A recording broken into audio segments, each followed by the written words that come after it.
السلام علیکم ورحمۃ اللہ۔ مختصر جو ہے وہ دورانیہ ملا ہے اور مقالہ نویس حضرات جو یہاں پر تشریف فرما ہے، تو انہیں جتنا وقت ملا تھا اس میں انہوں نے اپنے مقالے کا خلاصہ بیان کیا تھا، تو میں تو خلاصے کا بھی خلاصہ بیان کرنے کے لیے تشریف لایا ہوں۔ ایک مرتبہ درود بھیجیے محمد و آل محمد پر۔ اعوذ باللہ من الشیطان الرجیم، بسم اللہ الرحمن الرحیم۔ جیسا کہ جو پہلے مقالہ نویس سے انہوں نے ایک شبہے کا جواب دینے کی کوشش کی جو عام طور پر بیان کیا جاتا ہے، وہ یہ کہ 1400 سال پہلے ایک ایسے سماج میں جسے ہم بدو سماج کہتے ہیں، ایک غیر مہذب سماج کہتے ہیں، وہاں پر ایک شخص ابھرا اور اس نے کائنات کی مکمل طور پر کایا کو پلٹ دیا۔ اب سوال یہ ہے کہ بھئی آج کا نوجوان جو 21ویں صدی میں زندگی گزار رہا ہے، جبکہ 21ویں صدی میں ہم لوگ نقل کے لیے گھوڑے یا اونٹ استعمال نہیں ہوتے، 21ویں صدی میں غذاؤں کے لیے جو ہے وہ سویق استعمال نہیں کیا جاتا، بلکہ غذائیں بھی تبدیل ہو گئی۔ 21ویں صدی میں لوگ جو ہے وہ جبہ اور دستار نہیں پہنتے، بلکہ پتلون اور قمیص پہنتے ہیں، تو لباس بھی تبدیل ہو گیا۔ تو وہ جو 1400 سال پہلے جو شخص آیا تھا اور اس نے جس طریقے سے سماج کو رہنمائی دی تھی اور اس زمانے کے لوگوں کو ارتقاء اور ترقی بخشی تھی، تو کیا وہی اصول اور وہی تعلیمات آج بھی انسان کو کیا ترقی بخش سکتے ہیں یا نہیں بخش سکتے؟ یہ ایک شبہ تھا۔ لیکن میں اپنے آپ کو، اپنے منسلک افراد کو اور اپنی جو قوم کو کا مزاج سمجھتے ہوئے یہ بات جسے کہتے ہیں کہ 90% اس بارے میں مطمئن ہوں کہ یہ شبہ کسی کے بھی ذہن میں نہیں آیا ہوگا۔ معذرت کے ساتھ آپ سے، آپ کا مقالہ بالکل شبہ جس طریقے سے آپ نے اسے اپنے مقالے میں پیش کیا، لیکن یہ شبہ ہمارے ذہن میں نہیں آیا ہوگا، کیونکہ شبہ ہمیشہ فکر کے مقابلے میں آتا ہے، اور شبہ وہاں پر آتا ہے جہاں پر فکر کی جائے۔ اب میرا سوال ہے، سب سے وجداناً مجھے بتائیے، اپنے انصاف سے بتائیے کہ ہم کیا ان موضوعات پر فکر کرتے ہیں کہ شبہ ہمارے ذہن میں جنم لے؟ یہ بھی تو ایک سوال ہے نا بھئی۔ ہم شبہ تو وہاں پر آتا ہے نا کہ جہاں پر سوچا جا رہا ہو، جہاں پر فکر کی جاتی ہو، جہاں پر فکر ہی نہ کی جائے، جو زمین خالی ہو وہاں پر کیسے پتہ چلا جائے گا، معلوم کیا جائے گا کہ آیا یہ زمین بنجر ہے یا زرخیز ہے؟ یہ تو معلوم وہاں پر ہوگا نا جہاں پر کاشتکاری کے عمل کو منعقد کیا جائے، جہاں پر کاشتکاری کی جائے، جہاں پر کھیتی باڑی کا کام کیا جائے۔ ہم سوچتے نہیں ہیں۔ اچھا، جب نہیں سوچتے، نتیجتاً نہ فکر تک پہنچتے ہیں نہ شبہے تک پہنچتے ہیں۔ اگر ہم سوچیں تو کبھی بھی ایسا نہ ہو کہ اس جیسے جو پروگرامات جن کا اقبال نورانی صاحب نے انعقاد کیا ہے وہ سال میں صرف ایک مرتبہ، وہ بھی رسمی طور پہ ان کا انعقاد ہو۔ اگر ہم سوچتے ہوتے تو ہمیں انتظامیہ شکوہ نہ کرتی ہوتی کہ بھئی ہم تو پروگرامات کا انعقاد کرتے ہیں لیکن لوگوں کی اپیرنس نہیں ہوتی، لوگوں کی شرکت نہیں ہوتی۔ کیوں لوگوں کی شرکت نہیں ہے؟ کیونکہ ہم یہ سوچتے نہیں ہیں۔ ہماری جو مشاغل ہیں سوچنے کے، جو ہمارے رخ ہیں، جو ہماری جہات ہیں سوچنے کی، وہ کسی اور جانب، کسی اور ڈگر پر جو ہے وہ لگا دی گئی ہے۔ القصہ انہوں نے جس طریقے سے، جس بہترین انداز سے اپنے مقالے میں اس شبہے کا جواب دیا ہے کہ آخر 1400 سال پہلے جو ایک شخص آیا وہ آخر کس طریقے سے ہماری ضروریات کو، ہمارے معاشرے کی مشکلات کو، ہماری الجھنوں کو حل کر سکتا ہے، اس کا بہت معمولی سا جواب جس کی جانب انہوں نے اپنی تحریر میں بھی جس جانب اشارہ کیا وہ یہ ہے کہ دیکھیے اس زمانے میں انسان کے لیے اسباب نقل و حمل میں تبدیلی آئی ہے۔ پہلے لوگ گھوڑے کا استعمال کرتے تھے، اونٹ کا استعمال کرتے تھے، آج جو ہے وہ گاڑیوں کا استعمال کرتے ہیں، ہوائی جہازوں کا استعمال کرتے ہیں۔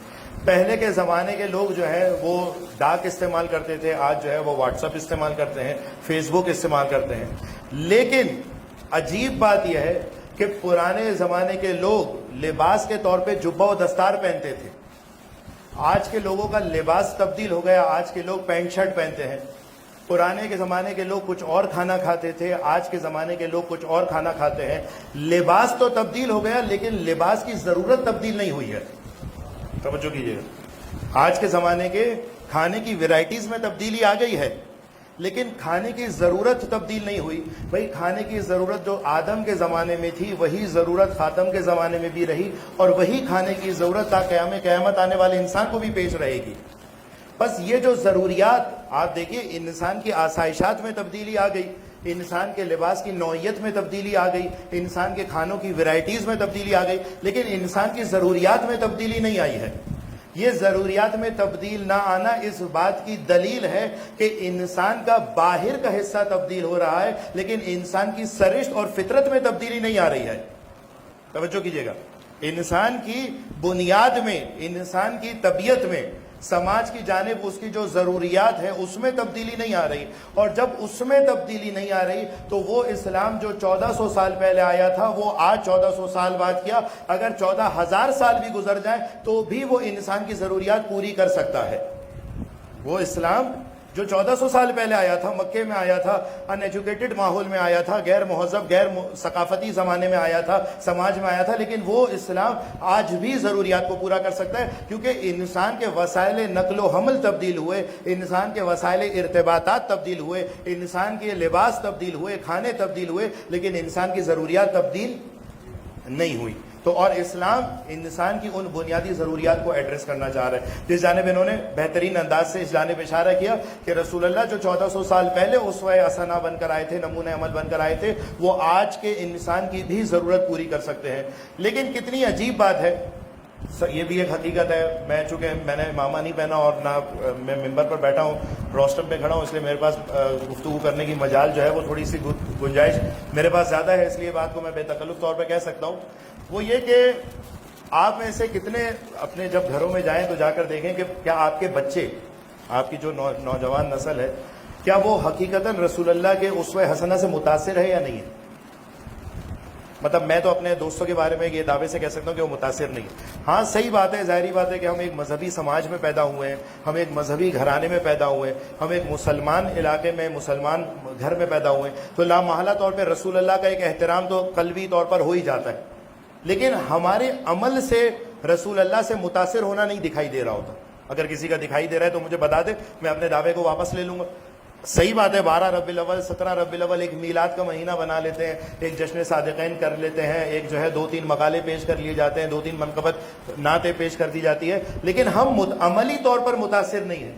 آخر کیا وجہ ہے کہ ہم عملی طور پر متاثر نہیں ہیں؟ اس لیے ایک مثال کا سہارا لوں گا, پھر بات کو اختتام کی جانب لے کے جاؤں گا. وہ یہ کہ آپ دیکھیے کہ اس وقت آسمان پر ستارے ہیں, آسمان پر اس وقت دن کے وقت آسمان پر ستارے موجود ہیں, لیکن اس کی درخشانی, اس کی چمک آپ کو نہیں دکھائی دے رہی. ستارے موجود ہیں, چاند بھی موجود ہے, لیکن ان ستاروں کی, ان نجوم کی, اس چاند کی روشنی, اس کی درخشانی, اس کی چمک, اس کی دمک آپ کی آنکھوں کو کھیرا نہیں کر رہی. کیوں نہیں کر رہی؟ کیا ستارے نہیں ہیں؟ نہیں, ستارے تو ہیں. کیا آپ کی دید, آپ کی نظر کمزور پڑ گئی ہے دن میں؟ نہیں, ایسا بھی نہیں ہے. آپ کی دید بھی وہی ہے اور ستارے بھی وہی ہیں, لیکن ستارے کی درخشانی کو نمایاں کرنے کے لیے وہ جو ماحول چاہیے ہوتا ہے, وہ جو افق چاہیے ہوتا ہے, وہ جو منظر اور آسمان چاہیے ہوتا ہے, وہ اس وقت مہیا نہیں ہے. وہ کیا ہے؟ ایک خاص وقت ہے. جب خاص وقت آئے گا اسی وقت ہی ستارے اپنی چمک کو آپ کے سامنے دکھا سکیں گے. اب یہی بات ہم رسول کی نسبت بھی بات کرتے ہیں کہ جب ہم رسول کی سیرت کی بات کرتے ہیں, ہم جب رسول کے اخلاق کی بات کرتے ہیں, جب اخلاق رسول کو تو لے لیتے ہیں لیکن معاش رسول کو نہیں لیتے. اخلاق رسول کو تو لے لیتے ہیں لیکن معاشرت رسول کو نہیں لے لیتے. جب اخلاق رسول کو تو لیتے ہیں لیکن نظام رسول کو نہیں لیتے, تو بالکل ایسے ہی ہے کہ جیسے آپ دن کے وقت ستاروں کو دیکھیں جن کی کوئی چمک آپ کو محسوس نہیں ہوگی. یہ بالکل ویسے ہی ہے جیسے دن کے وقت آپ ستاروں کو دیکھیں. بھئی ستاروں کی چمک کو دیکھنے کے لیے, ستاروں کو حسن کو دیکھنے کے لیے صرف ستارے کافی نہیں ہیں, بلکہ ایک ماحول بھی درکار ہے, ایک محیط بھی درکار ہے, ایک نظام اور ایک اطراف, ایک ماحول بھی درکار ہے. اگر وہ ماحول نہیں ہوگا تو ستارے تو کیا, اگر چاند بھی سامنے آ جائے تو وہ آپ کی نظروں کو خیرہ نہیں کر سکتا. یہی بات رسول کی نسبت بات ہے کہ بھئی ہم رسول کے اخلاق پر تو بحث کرتے ہیں, سیر حاصل گفتگو کی, دونوں مقالہ نویس حضرات نے, محترم جو بزرگان تھے انہوں نے. اسی طریقے سے رسول کے جو بقیہ اخلاقی پہلو ہیں, جو رسول اللہ کے بقیہ آداب ہیں, جو بقیہ رسول کی سیرت کے پہلو, ان پر بحث کی جاتی ہے اور کرنی بھی چاہیے. لیکن آپ دیکھیں کہ معاشرے میں وہ خاطر خواہ تاثیر ایجاد نہیں کر رہے ہوتے. ابھی آپ دیکھیں جیسے کہ انہوں نے حدیث مفضل کی جانب, یا حدیث حلیلہ کی جانب اشارہ فرمایا. اگر انہوں نے یہ نہ کیا ہوتا یہ اشارہ, تو شاید یہ بات میں وثوق سے کہہ سکتا ہوں کہ ہم میں سے 70% افراد کو حدیث مفضل کا معلوم بھی نہ ہوتا. کہ امام علیہ السلام نے کس طریقے سے جو ہے 4 لیکچرز دیے ہیں جس میں کائنات کے اسرار کو، کائنات کے رموز کو جو ہے وہ آشکار کیا ہے، منکشف کیا ہے. ہمیں نہ معلوم ہوتا اگر انہوں نے نہ کیا ہوتا. آخر کیا وجہ ہے کہ یہ ایسا رہا؟ اس لیے کیونکہ ہم نے اخلاق رسول تو لے لیے لیکن نظام رسول نہیں لے لیے. اخلاق رسول کی چمک نظام رسول میں دکھائی دے گی. اگر آپ نظام رسول کو نہ دیکھیں، آج دیکھیے پاکستان میں بھی ضمنی بات، ذیلی بات میں کر کے بس گفتگو کو اختتام پذیر کروں. دیکھیے 70-75 سال ہمارے ملک کو ہو گئے، لیکن اس کے باوجود ہماری سڑکیں تو نہیں بنی ہوئی ہوتی، ہمارے نالے تو درست نہیں ہوتے، ہماری جو بقیہ رفاہی اور فلاحی مسائل ہیں وہ حل نہیں ہوتے. کیوں نہیں حل ہوتے؟ اس لیے کیونکہ پاکستان 70-75 سالوں سے اس کشمکش میں لگا ہوا ہے کہ یہاں پر آیا جمہوری نظام رہنا ہے یا آمیرانہ نظام رہنا ہے. جب دو نظاموں میں آپس میں کلیش ہو رہا ہے، جب طے نہیں ہو رہا کہ بھئی یہاں پہ نظام کون سا رہنا ہے، جب ایک سسٹم معین نہیں ہو پا رہا، ایک سسٹم استمرار اور تسلسل کے ساتھ نہیں چل پا رہا، جب سسٹم کو ہمیشہ غیر سسٹمیٹک طریقے سے چلایا جاتا ہے، نتیجہ کیا ہوا؟ ایک سڑک بنا، آپ سڑک بھی نہیں بنوا سکتے اپنی. اور اگر وہ آپ کا ایم این اے اگر آ کے ذرا آپ کے گھر کے باہر تھوڑا سا ڈامن لگا دے تو آپ اس کی اتنی تعریفیں کریں گے جس کی کوئی حد نہیں، جبکہ یہ اس کا فریضہ تھا. ہے یا نہیں ہے؟ ابھی ہم راستے سے ایک بات کر رہے تھے کہ بھائی انہوں نے جو ہے نا وہ ٹرک وہاں سے ہٹا دی. ایک ایم این اے صاحب تھے، انہوں نے ایک علاقے سے ٹرک ہٹا دیے تو بڑی بلے بلے ہو رہی تھی، بڑی تعریفیں ہو رہی تھی ان کی. تو یہ تو ان کا فرض منصبی تھا، یہ تو کوئی کام ہی نہیں تھا جو انہوں نے کیا. کیوں مسائل رہتے؟ کیونکہ سسٹم نہیں ہوتا. اب آپ نہج البلاغہ میں جا کر دیکھ لیجئے، نہج البلاغہ میں جو فرامین مولا متقیان ہے یا جو خطبات ہیں یا جو خطوط ہیں، ان میں سے 80% خطوط اور خطبات وہ ہیں جو امیر المومنین نے جب 4 سال کا سسٹم بنایا ہے اس میں انہیں حفاظت کی گئی ہے، اس میں ان خطوط کی حفاظت کی گئی. اگر سسٹم نہ ہوتا، بھئی امیر المومنین 23 سال کا 25 سال کا جو دورانیہ گزارا ہے، کیا اس میں گفتگو نہیں کیا کرتے تھے؟ نہیں، گفتگو تو وہاں بھی کرتے تھے لیکن وہ گفتگو تو محفوظ نہیں ہو پائی. نہج البلاغہ میں آپ کو 80% وہ خطوط، وہ خطبات ملیں گے جو امیر المومنین کے نظام میں بنائے گئے ہیں، جو امیر المومنین کے نظام میں انہیں پریزرو کیا گیا. بس نظام ایک خط کو بھی حفاظت کرنے کے لیے آپ کو ایک سسٹم کی ضرورت ہوتی ہے. اور جہاں بھی سسٹم نہیں ہو، مثال کے طور پہ ہمارے ہاں مذہبی سسٹم کمزور ہے، نتیجہ کیا ہوا؟ نتیجہ یہ ہوا کہ وہ علوم آل محمد، وہ اسرار محمد و آل محمد سے آج ہماری نسل، آج ہمارے نوجوان، آج ہمارے علماء، آج ہمارے بڑے سب محروم ہیں. جبکہ چھٹے امام امام جعفر صادق علیہ الصلوۃ والسلام کی حدیث ہے جس میں اپنے وہ صحابیوں سے کہتے ہیں، اپنے 2 صحابیوں کو مخاطب کرتے ہوئے کہتے ہیں کہ شر کا اغربا، کہ تم مشرق میں چلے جاؤ یا تم مغرب میں چلے جاؤ، اگر علم نام کی کوئی شے تمہیں ملے گی تو وہ کہیں نہ ہو، وہ تمہیں محمد و آل محمد ہی کے در سے ملے گی. شر کا اغربا، تم مشرق میں چلے جاؤ یا تم مغرب میں چلے جاؤ، علم نام کی کوئی شے تمہیں ملے گی تو اس کی وابستگی، اس کا تعلق وہ محمد و آل محمد ہی کی ڈیوڑی سے ہوگا. بس یہ کیا ہوتا ہے؟ جب سسٹم نہ ہو تو نتیجہ ہمیشہ مسائل جو ہے وہ الجھنوں کا شکار رہتے ہیں، مسائل کبھی بھی حل ہونے کی جانب نہیں جاتے. درود بھیجیے مرتبہ محمد و آل محمد پر. 2-4 منٹ اور ہیں. کوئی سوال ہے؟ اقبال انکل نے کہا تھا اگر، ویسے تو مقالہ نبیس حضرات سے ہی پوچھنا چاہیے، ان کا مقالہ ہے، بہتر طریقے سے یہ جواب دے سکتے ہیں.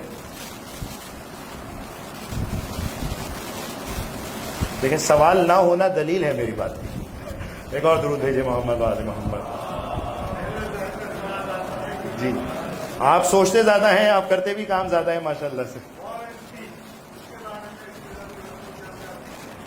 دیکھیں انہوں نے جو شہاب تہذیب صاحب تھے، انہوں نے بہترین طریقے سے جنگ کے بارے میں ارشاد بیان فرمایا کہ امیر المومنین نے جب رسول کی سیرت کی جانب اشارہ کیا تو کہا کہ وہ یا دوا لے کر گھومتے تھے یا جراحی کے آلات لے کر گھومتے تھے.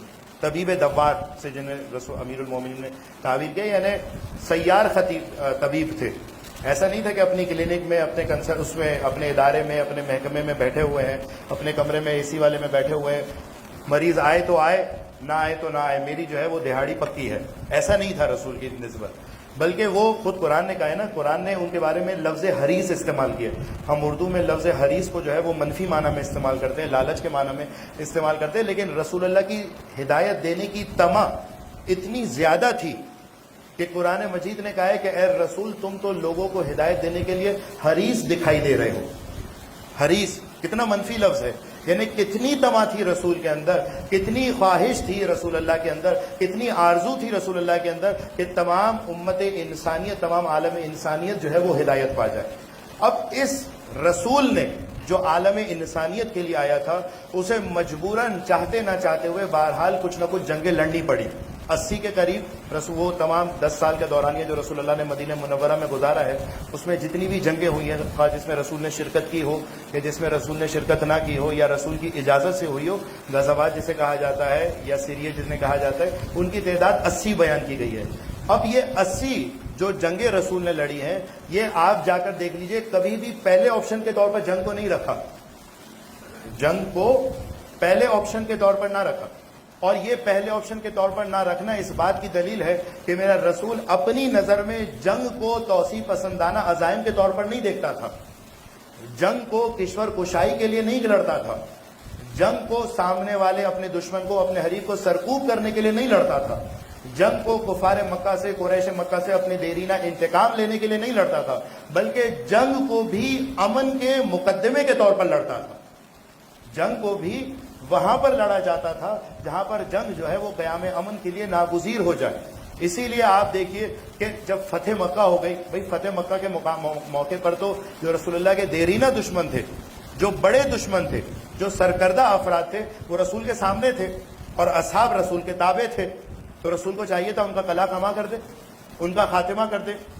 نہ صرف ان کا خاتمہ نہیں کیا، نہ صرف انہیں سرکوب نہیں کیا، بلکہ عام معافی کا بھی اعلان کیا۔ اس قدر عام معافی کا اعلان کیا کہ کہا کہ جو خانہ کعبہ میں، بیت اللہ میں، کعبۃ الشریف کا پردہ پکڑے ہوئے ہے اسے بھی امان دے رہا ہوں، بلکہ اس کے علاوہ اگر کوئی ابو سفیان کے گھر میں ہے تو اسے بھی میں امان دے رہا ہوں۔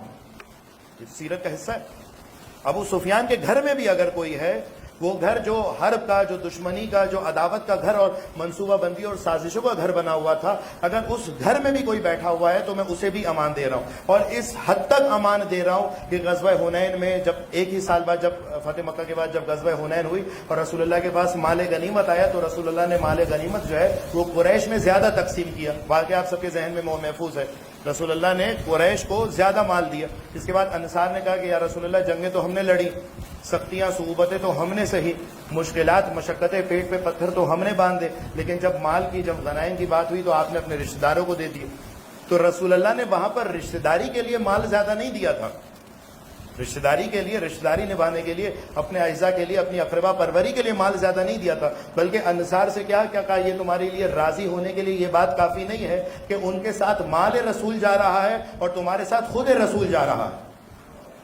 ان کو مال رسول دے دیا، انہیں غنیمت زیادہ دے دی، انہیں مالی طور پہ غنائم زیادہ تقسیم کر دیا، لیکن رسول ان کے ساتھ نہیں کیا، رسول تمہارے ساتھ جا رہا ہے۔ اب یہ کیوں کیا؟ بھائی رسول چاہتے تو وہیں پر ہی بہت سارے سرانے قریش تھے، سرانے مکہ تھے، سربراہ تھے، سرکردہ افراد تھے، ان کا قلع کما کر دیتے، لیکن نہیں کیا۔ کیوں؟ کیونکہ جنگ کو منطقی نتیجہ نہیں سمجھتے تھے، جنگ کو بھی اسی طرح کے سمجھتے تھے۔ جب شوگر کے جو مریض ہوتے ہیں، ذیابیطس کے، جب ان کے انگوٹھے میں کوئی زخم ہو جائے، میں نے ایسے افراد دیکھے، آپ کے بھی مشاہدے میں ہوا ہوگا، پروردگار سب کو اس طرح کی بیماریوں سے جو ہے وہ محفوظ رکھے۔ جب وہ انگوٹھے کی شوگر جو ہے وہ رکے نہ اور پھیلتی چلی جائے تو پھر کیا کرتے ہیں اطباء؟ انگوٹھا کاٹ دیتے۔ انگوٹھا اس لیے نہیں کاٹتے کہ انہیں انگوٹھے سے کوئی خاص نفرت تھی، بلکہ انگوٹھا اس لیے کاٹا جاتا ہے کیونکہ جسم کی بقا اور سلامتی کے لیے اب انگوٹھے کو کاٹنا ضروری ہو گیا۔ اگر آپ نے اس انگوٹھے کو نہیں کاٹا تو آپ بقیہ سماج کو، بقیہ جسم کو نہیں بچا سکتے۔ بس جنگ کو بھی رسول اللہ نے ہمیشہ ایسے ہی سمجھا ہے۔ درود بھیجے محمد و آل محمد پر۔ آخر میں آپ تمام حضرات سے التماس ہے کہ اقبال اورادی صاحب جس طریقے سے اور ان کی ٹیم جس طریقے سے دام درم سخن قدم میں اپنی زحمات، اپنے مساعی جو ہے وہ اس کار خیر کے لیے انجام دے رہے ہوتے ہیں، ان سب کی توفیقات میں اضافے کے لیے، ان کی حوصلوں کی بلندیوں کے لیے ایک مرتبہ مل کر درود بھیجیے محمد و آل محمد۔